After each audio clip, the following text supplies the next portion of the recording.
Colorado Springs. Nearly 500,000 people. Olympic City, USA. Garden of the Gods. Pikes Peak. It's a growing city. Our local government has a lot of employees. What exactly do they do? How does it impact my life? This is where you find out. Behind the Springs, an inside look at your local government. Hello, everyone. I'm Jen Schrader. Thanks for listening to this episode of Behind the Springs, whether you're joining us on Facebook Live or listening on your favorite podcast platform. As you likely know, February is Black History Month and an opportunity to recognize the achievements of African Americans through U.S. history, throughout U.S. history, and here locally. And this year's theme for Black History Month is Black family, representation, identity, and diversity. And it is that last idea that we're going to focus on during today's podcast. My guests today are both devoted to promoting diversity in our city, both internally and by partnering with others in the community to make a widespread impact. So thank you both for being here. Let me introduce Danielle Somerville, who is the Diversity and Outreach Manager, and Myra Romero, who is the Organizational Development and EDI Manager. And if you're like me and need a little definition for EDI, which, you know, we use a lot of acronyms, right? EDI is equity, diversity, and inclusion. So thank you for both being here. Danielle, let me start with you. And can you kind of introduce yourself? Tell me briefly a little bit about you and then a little bit about your role with the city. Yes. So Danielle Somerville, I am the new Community Diversity and Outreach Programs Manager for the city of Colorado Springs. While I am new to the city as a workplace, I have been in the city of Colorado Springs for going on 31 years now. So I did grow up, spent part of my time here growing up.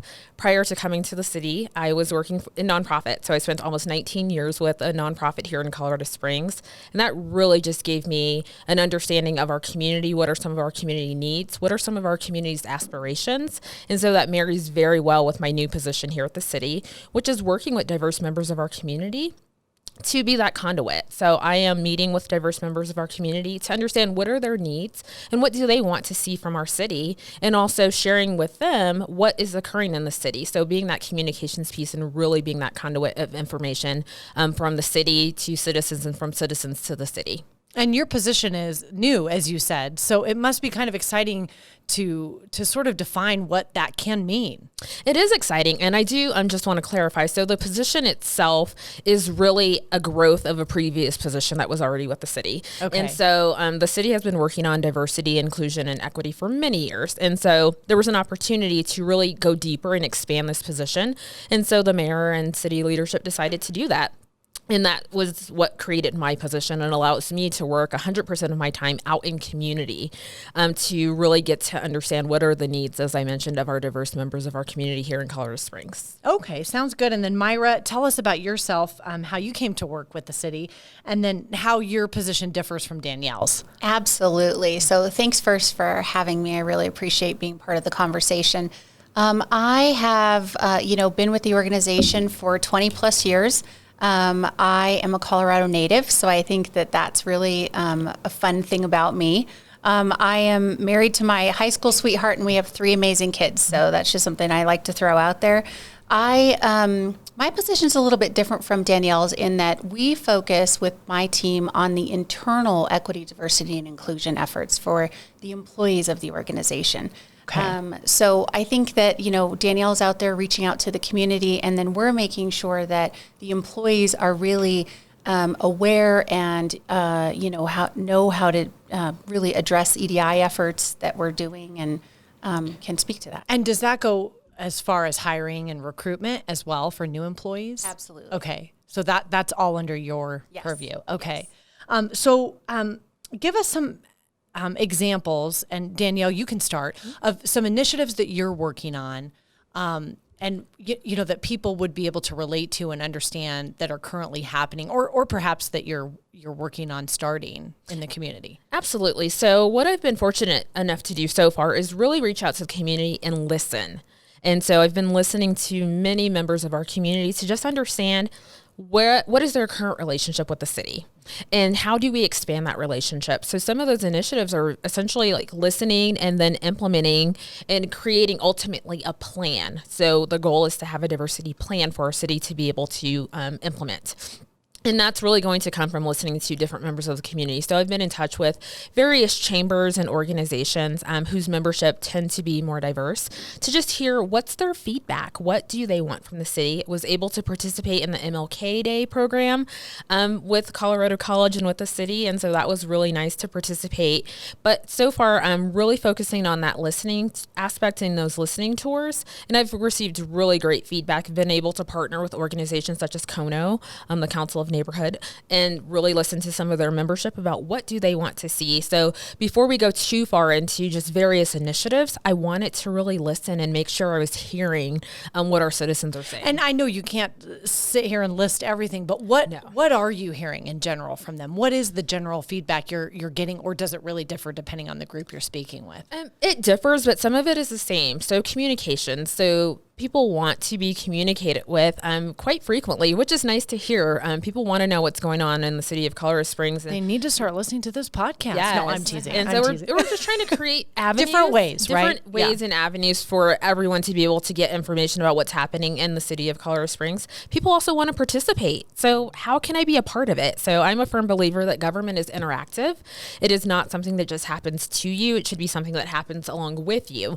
And so really sharing opportunities for boards and commissions that citizens can serve on and that we're trying to recruit for, and just encouraging people whenever you hear an opportunity for feedback from the city, whether it's from community development, if they have funds that they're trying to decide where they go, participate, call in, give your opinion. And so I think it's been really important to invite people to the table who maybe haven't felt like they've always had a seat at the table. That's really true. And, we had a whole podcast on Engage COS, which is our big initiative to get folks involved, but it really can differ among individuals and groups, whether they want to send just an email to get their point across about something specific, or if they want to go as far as serving on a board or commission. So it doesn't matter what your level of involvement may be, it's all really important. It is. It's really important. Our city is growing and our city is becoming more diverse. And so we want to ensure that everyone feels like there's a space for them here in Colorado Springs and that they do have an opportunity to voice their opinion and to really get their thoughts across as well. And so the community engagement I've had thus far has been phenomenal. I have just been super impressed, and people are putting a lot of thought into what they want to see Colorado Springs be, and they're willing to share that with me. And so I want to encourage citizens to continue to find avenues in which they can share their opinion, whether it's with me or maybe your passion, like I said, is something else. We have a number of boards and commissions that individuals can serve on. But we want people to be engaged, is the message I want everyone to take away. We want you to be engaged, and we want you to know that your voice matters to us. And we're in such a season of growth and exciting growth, Yes. but in this city where we need that input, and we don't want to hear from the same people all the time. We want these different opinions and new ideas, and that makes it really exciting. So Myra, tell me a little bit about what you're working on from an internal standpoint and how that impacts the community. Because I think some people may be listening and go, yeah, I don't work for the city. Good luck with that. But it does impact everyone. Because obviously so much of what we do is public facing, public safety, your park rangers, everything from the folks who clean up the graffiti to the firefighter that's helping, down the street at the fire station. So we're sort of everywhere, and people forget about that.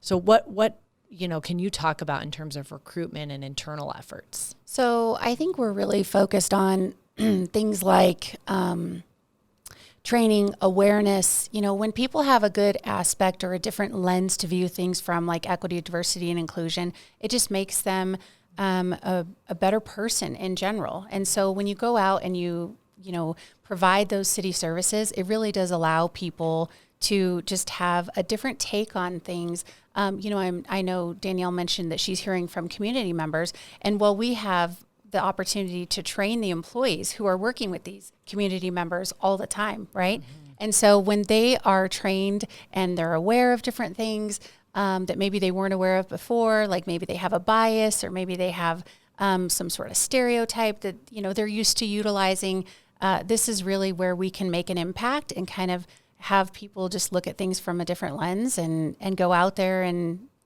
have that be the work. And is that training constantly evolving? Is that something that you oversee? Absolutely. So we are working on putting some equity, diversity, and inclusion trainings out. I think right now we have 20 plus that we're putting out there in the organization, various topics, stereotypes, unconscious bias, race. So we are working on That some people go, things. oh, that makes me so uncomfortable just to hear those And words. But that's great that you bring that up, because Right, being yeah. uncomfortable in the EDI space is very appropriate until you make it not be uncomfortable. And so Okay. that's really what we're trying to do, right? Have it be an everyday conversation. Have it be instead of top being mind. nervous, right, Yes, to talk about yes. it and to say the wrong thing. I think that's Absolutely. what some people are really worried about. So those trainings are addressing even that topic, correct? Okay. And so I wanted to talk to you both a little bit about, that our city's commemorating the 150th anniversary. So we have the COS at 150 exhibit at the Colorado Springs Pioneers Museum. And specifically this month, if you're interested in commemorating Black History Month, there are several artifacts in that exhibit that are really fascinating and tell the story of, our fire department, our police department, and just sort of the history of diversity in our community. So that's a really neat activity, fun, free family activity that everyone can do. What are some other things that people can do? I mean, I know we're talking a little bit about action with you, Danielle, about how do I get involved? How do I make my voice heard? What are some other things that people can do in this community who are listening and saying, yeah, I've heard so much more about diversity lately, and I want to get involved, or I want to be more educated, but what are those steps that I take?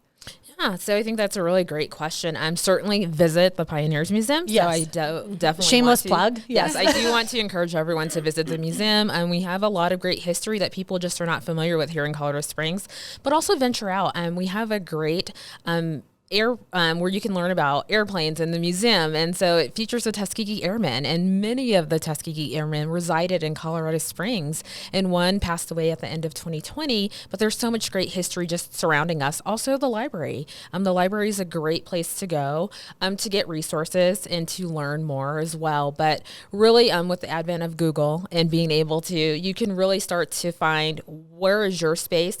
Diversity is a journey. And so it's not something that you can just pick up one book and you're going to feel like you are totally equipped. It's a journey. That also means engaging and having conversations with maybe someone who does not look like you. Of course, with COVID, be socially distant and do it in an appropriate way. I do want to say that. But it's an opportunity to learn about your neighbors who are right here in your community. And I like to share that Black history, American history is being made every minute, being made every day. And so look at how you can be a part of history today and how you can really broaden your scope. But definitely utilizing our local resources, the Pioneers Museum, the library. I mean, don't be afraid to go back to the basics. So be a student, in other words. And learn. There's always an opportunity to engage and to learn. And as I mentioned, it's a journey. So some people may feel further ahead on their journey.